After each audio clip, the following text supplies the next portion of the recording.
Hello and welcome to the day ahead. It is Monday, October the 27th. I'm Andrew Gagan. Well, the Australian share market is set to begin the week positively, with ASX futures up around 0.3%.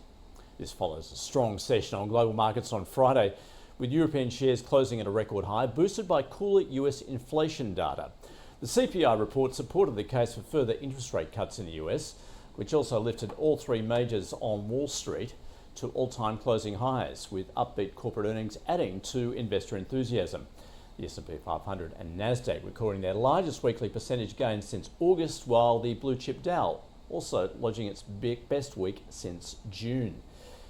This week's earnings are due from 5 of the Mag 7, Meta, Microsoft, Alphabet and Amazon, as well as Apple are ahead. Now on Friday, Alphabet gained after Anthropic expanded its deal to use as many as 1 million of Google's AI chips to train its Claude chatbot. Coinbase, it got a boost after JP Morgan upgraded the stock to overweight from neutral.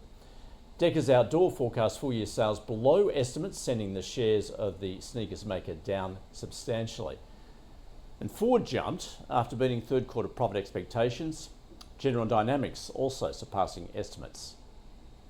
And Alaska Air slid after the airline cut its annual forecast.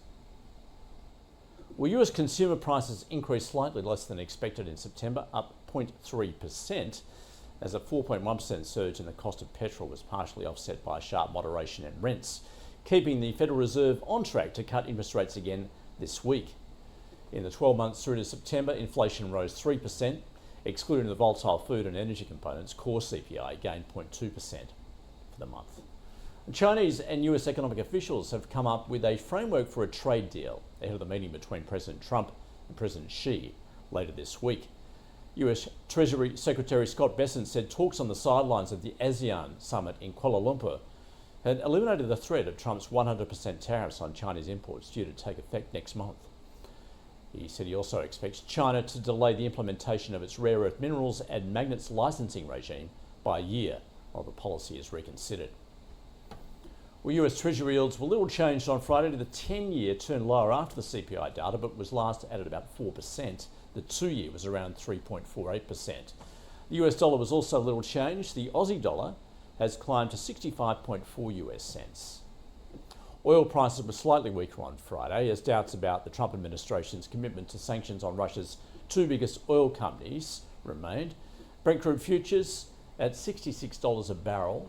Copper was up close to a record. Iron ore was off slightly at $104 a tonne, and gold paired losses. Spot gold falling around 0.1% to $4,118 an ounce, but lost 6% over the week. And Bitcoin has risen to above 113,000 US dollars. Well, locally this week we get CommSec State of the States report today, and RBA Governor Michelle Bullock speaks this evening. Wednesday will see the all-important inflation data for the September quarter, which is likely to determine the outcome of next week's RBA decision on interest rates. And Friday sees producer prices for the quarter and private sector credit. Overseas tonight, US durable goods orders, Tuesday US home prices, Wednesday the US Federal Reserve interest rate decision, as well as the Bank of Canada, followed by decisions from the Bank of Japan and European Central Bank on Thursday. Also on Thursday, US economic growth data for the September quarter. And Friday sees China PMIs as well as the US core PCE price index. On the corporate calendar today, quarterly updates are expected from Greatland Resources, Pantoro, Ramelius and Sandfire Resources. That is your day ahead. We'll see you again tomorrow.